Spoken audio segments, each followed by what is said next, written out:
முருங்கைக்கீரையை வாங்கி நல்லா கழுவி வாஷ் பண்ணி நிழல்ல உலர்த்தி நல்லா காய வச்சு பொடியாக திரிக்க போகிறேங்க. இந்த முருங்கைக்கீரை பொடி எதுக்கு, இதில் என்ன இருக்குதுன்னு பார்த்தீங்கன்னா, முருங்கைக்கீரையில் ஏகப்பட்ட ஹெல்த் பெனிஃபிட்ஸ் இருக்குது. நிறைய விட்டமின்ஸ், அயன்ஸ்லாம் இருக்குது.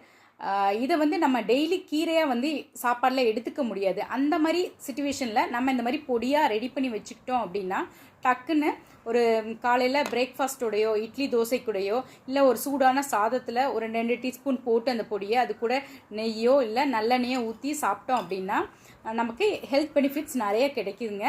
முக்கியமாக பார்த்தீங்கன்னா டயபிட்டிஸ் பேஷண்ட்டுக்கு இந்த பொடியை போட்டு சாப்பிட்றதுனால சுகர் லெவல் கண்ட்ரோலாக இருக்குது. மற்றவங்களுக்கு சுகர் வராமல் இது ப்ரிவெண்ட் பண்ணுது பார்த்துக்கோங்க. இந்த பொடி வேணுங்கிறவங்க இந்த நம்பர் கொடுத்துருக்கேன். இந்த நம்பருக்கு வாட்ஸ்அப் பண்ணுங்கள்.